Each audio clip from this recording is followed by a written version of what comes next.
Jake Sullivan stared at the endless sea of stars through the bridge windows of the USS Titan. The massive ship moved silently through space, its engines humming with quiet power. Jake had been commander of Earth's flagship for 3 years now, and he never got tired of the view. Out here on the edge of known space, the stars seemed brighter somehow. "Commander, we're getting something on the long-range sensors," called out Lieutenant Amy Rodriguez from her station. Her fingers danced across the control panel as she tried to clean up the signal. "It's coming from the Kalari system." Jake walked over to Amy's station and looked at the display. The Kalari were good friends to humanity. Their people were peaceful. Plant-eaters who lived on a beautiful world called Vesha Prime. They had shared their medical knowledge with Earth, helping humans live longer, healthier lives. In return, Earth had set up small trading posts and helped protect their shipping routes. "What kind of signal is it?" Jake asked. Amy frowned as she worked with the controls. "It's a distress call, sir. Emergency frequency. But it's badly damaged. I can only make out pieces of it." The bridge went quiet. Distress calls from the Kalari were rare. Their people avoided conflict whenever possible. They had advanced technology, but they used it for healing and building, not fighting. "Put it through the speakers," Jake ordered, the sound that filled. The bridge was broken and full of static. Through the noise, they could hear a familiar voice speaking in panicked tones. "This is Captain Lisa Grant of the Earth Diplomatic Mission. Under attack. Wreck ships everywhere. Shields failing. Millions of civilians trapped. Need immediate help." The message cut off into static. Jake felt his stomach drop. Lisa Grant was one of Earth's best diplomats. She had been visiting Vesha Prime for trade talks. If she was sending distress calls, things were very bad. "Amy, can you clean that up any more?" Jake asked. "I'm trying, sir." Amy's hands moved quickly over her controls.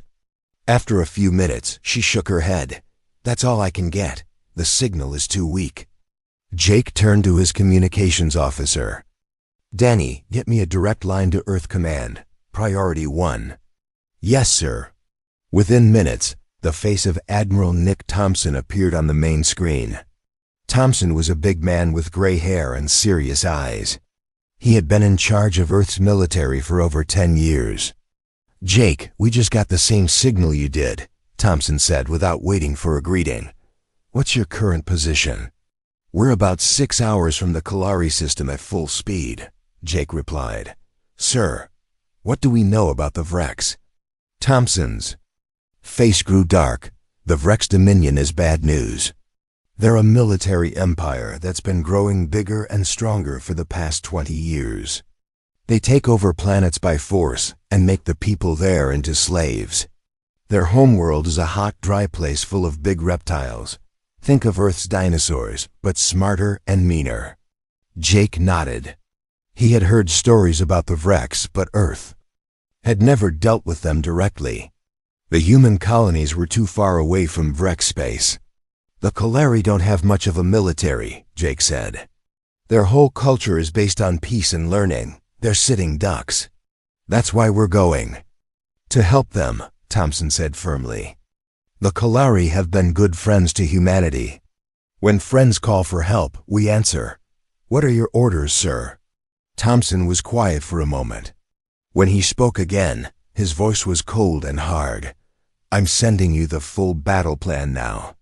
You're to proceed to Vesha Prime immediately.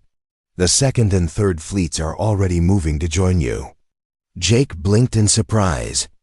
"Sir, did you say the 2nd and 3rd fleets?" "That's right." "Full deployment, Jake. We're not sending peacekeepers to this fight." The screen went dark, and Jake stared at it for a long moment. Full deployment meant over 200 ships and 50,000 Marines. Earth hadn't deployed that kind of force since the colony wars 30 years ago. "Commander?" Amy's voice broke through his thoughts. "I'm getting more signals from the Kalari system. It looks like they're broadcasting surrender terms." Jake walked back to the captain's chair and sat down. Around him, the bridge crew worked quietly at their stations. They had all heard the conversation with Admiral Thompson. They knew what was coming. "Set course for Thesha Prime," Jake ordered. "Maximum speed. And send a message to all department heads. I want them in the briefing room in 1 hour." "Yes, sir," came the reply from multiple voices. As the USS Titan changed course and picked up speed, Jake thought about what lay ahead. The galaxy had known humans for 50 years now. In all that time, Earth had been careful to present itself as a peaceful trading partner. Human ships were seen as bulky and inefficient. Human soldiers were thought to be weak creatures who needed special suits just to breathe the air on most worlds. The aliens had no idea what they were really dealing with. Earth wasn't just another garden world full of soft, peaceful creatures. Earth was a death world where everything evolved to survive in conditions that would kill most alien species. Humans weren't traders who happened to have some military ships. Humans were predators who had learned to cooperate on a scale the galaxy had never seen before. The Vreks were about to find out what happened when you threatened humanity's friends. Jake almost felt sorry for them. "Almost time to Thesha Prime?" he asked. 5 hours 37 minutes at current speed, came the reply. Jake nodded and settled back in his chair.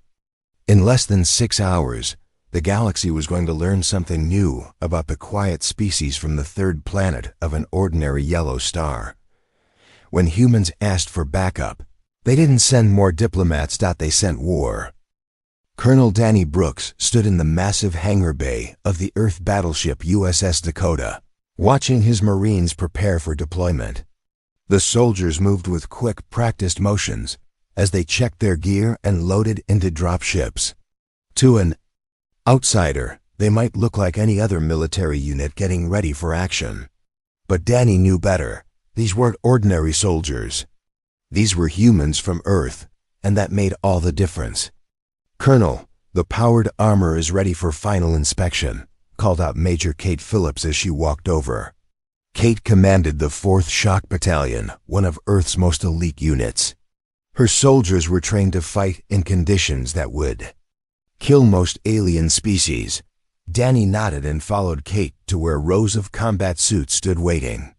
Each suit was 7 feet tall and covered in thick armor plating. Inside each one was a life support system that could keep a human alive in the vacuum of space or on worlds with poisonous air. "The gravity on Thesha Prime is only 60% of Earth normal," Kate explained as they walked. "These suits will give our people the weight and strength they're used to, plus extra protection from energy weapons." Danny picked up a helmet and turned it over in his hands. It was heavier than it looked, built to protect a human head from impacts that would crush most alien skulls. "How many suits do we have ready?" 12,000, sir. Full deployment across all 3 battalions." As they talked, Dr. Ryan Clark approached them. Ryan was the fleet's expert on alien biology, and he had been studying the Vreks for years. He carried a data pad filled with information about their enemy. "Colonel, I wanted to brief you on what we're facing," Ryan said. "The Vreks are reptiles from a world called Krax. Their planet is hot and dry, with gravity about 80% of Earth normal. They evolved from pack hunters, but they never learned to cooperate the way humans did." Danny listened carefully. Understanding your enemy was the first rule of warfare, something humans had learned through thousands of years of fighting each other. "What are their strengths?" Danny asked. "They're fast and strong. Their scales can stop small projectiles. They have excellent eyesight and hearing.